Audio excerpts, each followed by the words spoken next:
गम की मारी बेचारियों के लिए चार आंसू नहीं है नारियों के लिए, और बेटियों के लिए ये नारा देते हैं बस, लेकिन जनसभाएं करते हैं ये बलात्कारियों के लिए। बिल्कुल मिलना चाहिए।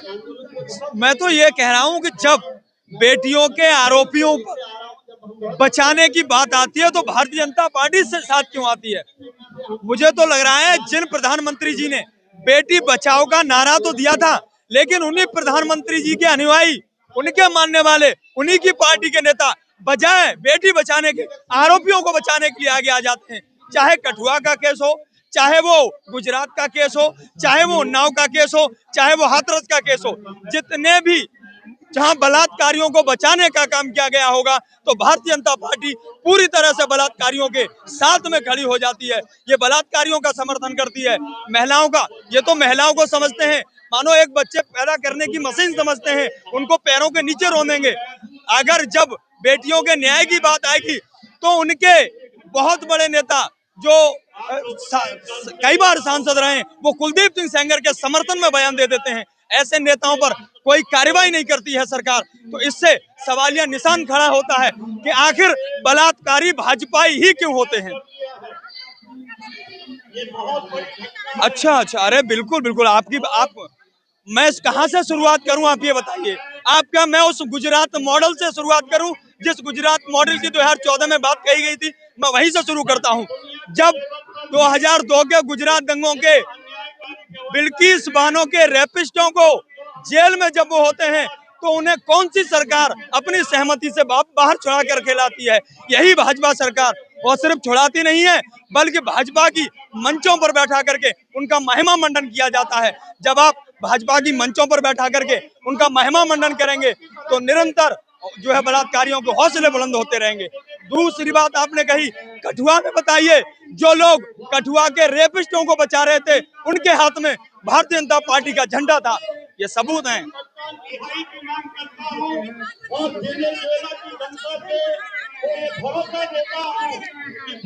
वो सिर्फ नारा तो देती है लेकिन बेटियों को बचाती नहीं है।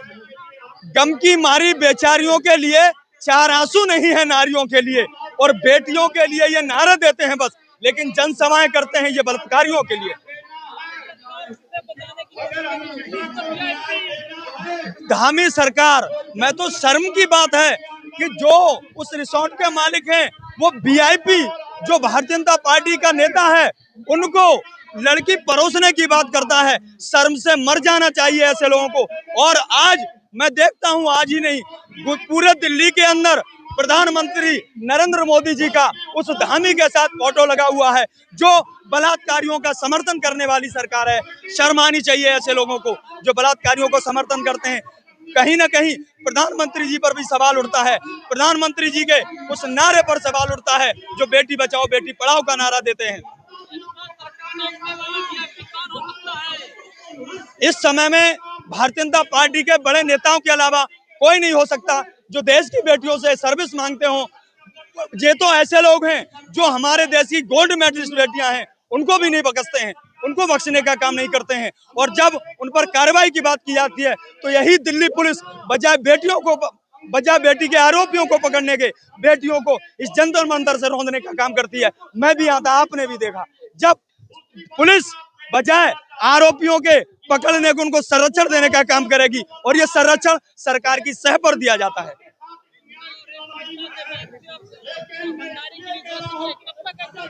मैं यही तो कह रहा हूं, जाने हमारे देश और प्रदेश के अंदर कैसे इतने केस होंगे जो बाहर तक नहीं आते हैं। कितनी बेटियों को जो है पीड़ित होना पड़ता है, कितनी बेटियों का शोषण देश के अंदर किया जा रहा है। वो तो खैर है, आप जैसे यूट्यूबर और कुछ सामाजिक संगठन जो आकर के बेटियों के लिए न्याय की बात करते हैं। और मैं तो यहाँ से 144 करोड़ देशवासियों से अपील करता हूं कि जो प्रधानमंत्री जी आधी आबादी की बात करते हैं, उन्हीं प्रधानमंत्री जी के नेता उस आधी आबादी को एक नागरिक तक नहीं समझते, उनको पैरों के नीचे रौंदने का काम करते हैं। यही महिला सशक्तिकरण है। उनका एक बेहुदा नेता जो है प्रियंका गांधी के गालों को सड़क से तुलना कर देता है, उनकी चाल को अलका लांबा की चाल को हिरनी बता देता है, हिरनी की चाल। मैं तो ऐसे नेताओं को शर्म नहीं है, ऐसे बेवकूफ और ऊट पटाख वाले नेता। एक नेता और आता है मध्य प्रदेश के अंदर जिसका नाम विजय शाह होता है, वो कह देता है एक देश की बेटी, जांबाज बेटी जब पाकिस्तान में जाके उनके आतंकी स्थान को उजाड़ती है तो उसको आतंकवादियों की बहन कह देता है। ये लगातार बेटियों को परेशान और बदजुबानी करने वाली पार्टी है। ऐसी पार्टी को प्रदेश ही नहीं, उत्तराखंड ही नहीं, दिल्ली नहीं, पूरे देश से उखाड़ने का समय आ गया है। ये जो पार्टी है, ये पार्टी नहीं, ये एक सोच से चलती है, ये संघ की सोच से चलती है। और ये संघ वही है जिन्होंने आज तक अपना अध्यक्ष कोई महिला को नहीं बनाया है।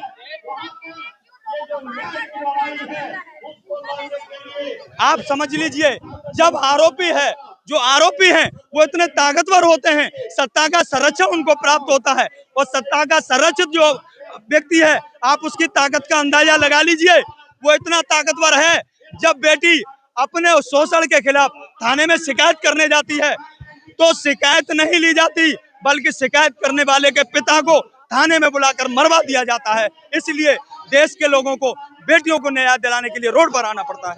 ये देश का बड़ा दुर्भाग्य है। कम एज की लड़कियां बीजेपी नेता पसंद है। ये बड़े ऐसी बात, एक निहायत गंदा क्वेश्चन है और शर्मिंदगी भरा क्वेश्चन है। ऐसे सवालों का कोई जवाब नहीं है। देश की बेटियां जो हैं, ये देश जो है, ये तो महिलाओं के सम्मान के लिए जाना जाता है। जो नवदुर्गा नवरात्र का महीना आता है, 9 दिन इन बेटियों को देवी का अवतार बताया जाता है, किसी दिन दुर्गा बताया जाता है। और मैं जिस स्कूल में पढ़ा था, वहाँ एक बोर्ड में नारा लिखा, एक श्लोक लिखा होता था, यत्र नार्यस्त पूज्यन्ते रमन्ते तत्र देवता। जहाँ नारियों की पूजा की जाती है वहाँ देवताओं का निवास होता है। लेकिन राम का नाम लेने वाली, हिंदुत्व की बात करने वाली पार्टी उन्हीं नारियों को, उन्हीं बेटियों को लगातार अपमानित करने का काम करती है। आप ये बताइए, आरएसएस ने आज महिला तक क्यों नहीं बनाया? वो महिलाओं को समझते ही नहीं, आधी आबादी से उनका कोई सरोकार ही नहीं है। देश में मुद्दा हिंदू मुसलमान का, कहाँ बेटी बचाने की बात? नहीं, आप गलत जा रहे हैं। अभी हिंदू मुसलमान वाली बात कही, मैं शाहरुख खान की बात, शाहरुख खान चल रहा है, लोग कह रहे हैं कि शाहरुख खान देश के गद्दार हो गए। वो जो बदजुबान लोग हैं, जिनको ये पता ही नहीं है, 2014 में प्रधानमंत्री जी सबका साथ, सबका विकास और सबके विश्वास के साथ, वो भाजपा का नेता है, गट्टू सिंह, पता क्या उसका नाम है, वो इतना ताकतवर हो गया कि बेटियों को सर्विस देनी पड़ेगी। अरे ऐसी पार्टी के लोग जो बेटियों से सर्विस मांगते हैं, उनको उखाड़ देना ही हमारे देश के 144 करोड़ का मकसद होना चाहिए। देश का नौजवान उखाड़ेगा? ये तो वो भारत के वो लोग हैं जिन्होंने अंग्रेजी हुकूमत, जिसका कभी सूर्य नहीं अस्त होता था, उसको भारत से उखाड़ के फेंकने का काम कर दिया। इनकी तो औकात क्या है? तो सर्विस देने की बात कही है ना, तो सर्विस तो और चल रहा होगा देश में कहीं ना कहीं। मैं कह तो रहा हूँ, ये तो आंदोलन के सहारे, ये तो आवाज बाहर आई है।